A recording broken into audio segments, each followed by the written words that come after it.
ఈ రెండు బోర్డ్స్ చూడడానికి ఒకేలా ఉన్నాయి, కానీ చూడండి బటన్స్ తేడా వస్తాయి. 1 2 3 4 5 6 7 8 9 10. పైన ఉన్న దానికి 10 బటన్స్ వచ్చాయండి, కింద ఉన్న దానికి 1 2 3 4 5 6 7 8 9 10 11 బటన్స్ వచ్చాయండి.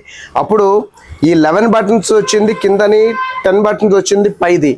చూడడానికి రెండు ఒకేలా ఉన్నాయి కదా అని చెప్పి ఈ మోడల్కి ఇది ఈ మోడల్కి ఇది వేస్తారంటే సెట్ కాదండి. మిమ్మల్ని పదే పదే బోర్డు ఫోటో పెట్టండి బోర్డు ఫోటో పెట్టండి అనడానికి కారణం ఇదేనండి. మీకు బ్యాక్ సైడ్ చూస్తే రెండింటికి చూడండి పూర్తిగా తేడా వచ్చింది. ఈ జాక్స్ వేరేలా వచ్చాయి, ఈ జాక్స్ వేరేలా వచ్చాయి. అందువల్ల మీకు కరెక్ట్ బోర్డు కావాలనుకుంటే మీరు కరెక్ట్గా మీ పాత బోర్డు ఫోటో తీసి పెడితే మేము సేమ్ యాస్టీస్ చెక్ చేసి అదే బోర్డు పంపించడానికి వీలుంటుందండి. వైజాగ్ నుంచి మేము పంపించిన తర్వాత 2-3 days వెయిట్ చేసిన తర్వాత కూడా బోర్డు అనుకున్న బోర్డు కాకుండా వేరే బోర్డు వస్తే మీకు ఇబ్బందే మాకు ఇబ్బంది అండి. అందుకోసం మేము బోర్డు ఫోటో ఖచ్చితంగా అడుగుతున్నామండి. దయచేసి అర్థం చేసుకోవాల్సిందిగా కోరుతున్నాం.